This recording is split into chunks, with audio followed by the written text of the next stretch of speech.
Hey family, I hope you're doing well. This is Zion.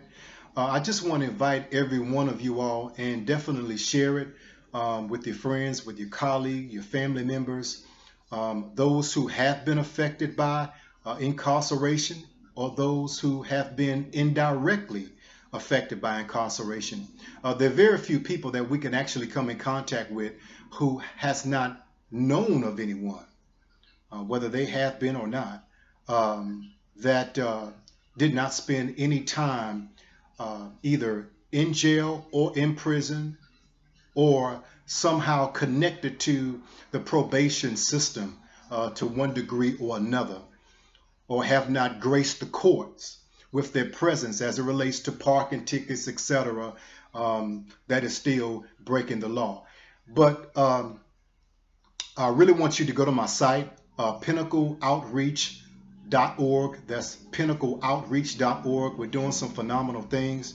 As I said before many different times, that we are committed to make sure that our youth and men especially, certainly not excluding the young ladies who are coming home, that they have a holistic reentry program that is geared toward them, geared toward not their demise, but geared toward their development, because we believe in them. And we are basically a community to plug them into various resources that's beneficial for them, to make sure that they have adequate and necessary therapy, because we oftentimes understand that many individuals who were incarcerated, that they had issues before prison. And quite naturally that they will have issues while inside prison. And unfortunately, there will be a post-reality of also issues that they will confront or that will come to surface. So how do we deal with it? And so if you don't have a community that has your back, if you don't have a community that will walk hand in hand with you in this journey of wholeness, then you will self-destruct or you will go back to prison. And we're determined to be a disruption to the prison industrial complex by way of the criminal injustice system. So with that being said, I want you to definitely go to Pinnacle Community Outreach and see what we have going on. We also offer therapy for the children that are left behind because mother or father is incarcerated. And also we have therapy for the guardian of that child on how to properly deal with this, dealing with nightmares, dealing with shame-based issues and going to school, or having to see mom or dad behind a glass wall, if you will, for visitation, or having limited contact visitation, limited phone privileges. What does that do to the mind or the esteem of the child? So therapy is holistic, but therapy is necessary to make sure that the family unit is whole and healed. And we also offer transportation for parental visitation to, again, keep the family unit tight. The only ones that don't qualify for parental visitation, those who are incarcerated, as if the crime that was committed was against the child. So other than that, we certainly push and are adamant about parental visitation. And also the recidivism prevention life skills curriculum program that we offer to make sure that youth, men and women are prepared for a life that is constantly developing and evolving. And so no matter how much time that you have spent away, whether it was 6 months, 12 months, 18 months, 24, 5 years, 15 or 20 years, time has changed since the last time you've left the streets. So definitely support us along with the Freedom Project. Go to www.theshamefreelife.com. Theshamefreelife.com is basically supportive of the Freedom Project that runs adjacent to the nonprofit organization, which is Pinnacle Outreach. And we deal with shame-based issues. And I think this is a perfect segue, because I really want to talk about an issue that has been going on for quite some time, It's nothing new, but unfortunately, we have to address it in order to come up with some viable solutions, and we need to do it ASAP. There needs to be a change of mindset and strategy when it comes to prison custody and community corrections. There seems to be a disconnect between the two. We understand that the prison industrial complex, that this is not a court system per se, unless rules are broken within prison, and they have their own judicial body to deal with that.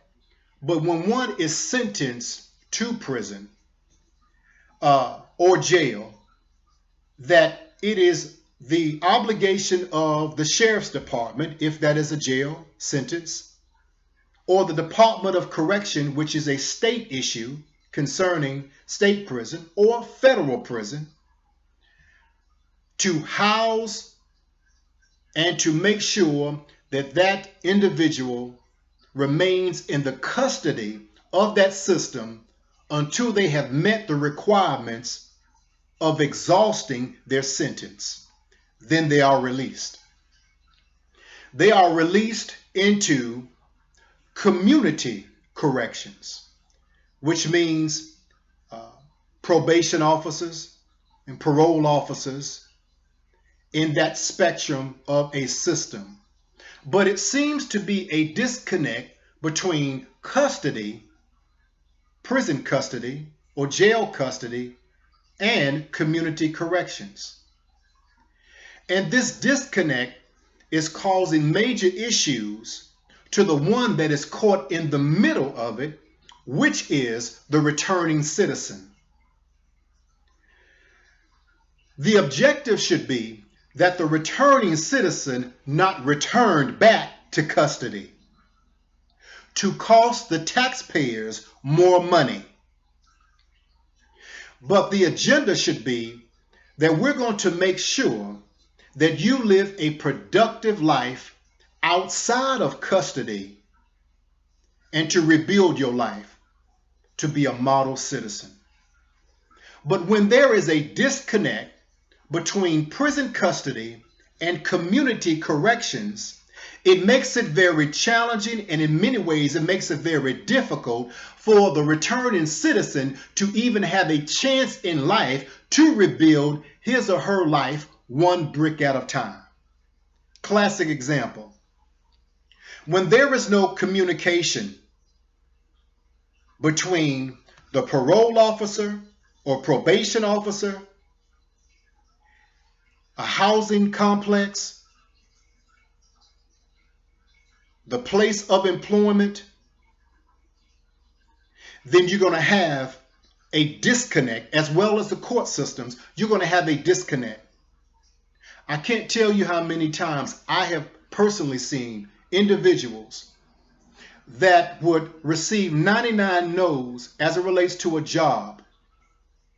I mean, entry level, just barely making it job. They have already done their time, whether they were guilty or innocent, released from prison, finally found a job after the 100th time. So now they feel good about themselves, he or she, to now contribute to their family, to now have a sense of self-determination and dignity that has been lost. And so now they go to try to find adequate housing to move out of a halfway house or some type of reentry home. So now they have solidified a home, or they have solidified housing, an apartment, a duplex, a quadruplex, a quadplex. And so now they feel good about themselves. So now in working this job and having adequate housing, to now rebuild their lives one brick at a time, rebuilding a relationship with their child or children, with their family members, restoring now trust with the community at large, participating in church or any other faith-based organization, participating in other organizations to now help to rebuild what was destroyed by activities and practices of the returning citizen. Now the returning citizen has now purchased a car. So now he or she, they're feeling good about themselves. Things are now finally coming together. And all of a sudden, the car dies. So now the returning citizen has to rely on public transportation. Doesn't have the money to fix the car. Doesn't have 6 months of financial cushion that is stored away because they just returned home for an emergency fund. So now he or she, they're at the mercy of public transportation. But something happens and now the bus had to reroute. So now he or she is late for their job. Something happens. There was an accident that occurred on the bus. So now they have to wait in order for an investigation to occur. Now we're going to transfer the body of individuals over to another bus. Now he or she is late again. So now without understanding, without hearing out what has actually happened and occurred, the returning citizen is fired. Fired from his or her job. Up until that time, on the job, sterling record on the job, would stay late if they have to, come in early if they would have to, going beyond and above the call of duty. But none of that is taken into account or consideration, and the returning citizen employment is now terminated. Now, since the employment is terminated, the returning citizen now cannot pay rent. So now he or she is now evicted from the housing complex. But if they're evicted from the housing complex, how in the world can he or she pay the PO officer or pay the community corrections monthly fee? Can't do it. So now that returning citizen is brought back to court and the parole is violated, and he or she that was doing so well go right back to prison. There are, and I will preface this by saying this, there are many PO officers that are not just there for a check. They're there to make a difference. I have seen them personally, and I have dealt with them personally, and I salute them. They come from a different mindset, and they come from a different heart space that I wish that we can just box up and not sell, but just give out to many others, that they can inherit this type of mentality that is so refreshing, that is so healthy, and it contributes to not rehabilitation, but transformation in the lives of the returning citizen. However, you do have, unfortunately, but in reality, you have many POs that have a mentality of correctional officer custody, that they're always in correction mode or custody mode, not community corrections, but custody mode, that they treat the returning citizen like inmate 2436765-4, rather than as a man, a woman, or a youth, a human being, a returning citizen. They still treat him or her like a prisoner. And when you have that type of mindset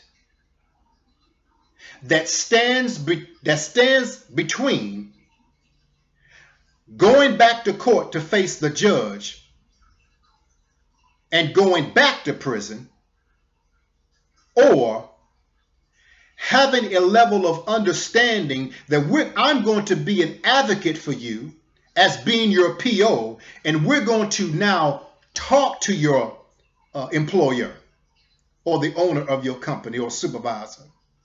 I'm going to be an advocate for you, and I'm going to be your voice in the room and speak on your behalf, and go back to the property manager, go back to the housing manager on your behalf as an advocate, as an attorney, because I believe in you. You're not some individual who just came out of prison, want to raise hell, go back to smoking weed, go back to doing what you were doing before, selling drugs. I can see the change in your life, and a change that is also developing. So it's more beneficial for me, as well as general society, to reap the benefits of full transformation. So therefore, rather than you go back to court and go back to prison concerning something that was beyond your means to control, I'm going to become an advocate for you, rather than to look at you through the eyes of corrections, through the eyes of prison custody, and treat you as such. So this is the reason why Pinnacle Community Outreach is so important. Not only do we offer transportation for the children to visit mom and dad, and counseling therapy for them, not only do we have recidivism prevention life skills curriculum for the returning citizen, and to plug them into viable community resources to help aid them rebuild their lives one brick at a time. And not only do we offer therapy for them that are emotionally damaged or traumatized by life, as well as by the things that they have seen, that they have heard, that they have witnessed in prison, but we also act as an advocate on their behalf in situations as these, because these type of individuals do not need to go back to court, or better yet, back to prison. We need them on the outside. Their children need them on the outside. But most of all, society needs them. So society can see redemption, that society can see change, that society can see true transformation. So I say all that to say this: there needs to be a change of mind, and there needs to be a change of ideology and heart as it relates to community corrections as well as custody. So hopefully this will shed some light on a segment of society that is very agitated and frustrated, and by many not having an advocate to go to bat for them, they fall into addictive practices, they fall into self-destructive behavior, and they just check out on life. And so it will behoove us, as being a society that say that we believe in second chances, to not just speak about it, but be about it. Peace and blessings. Love you to life.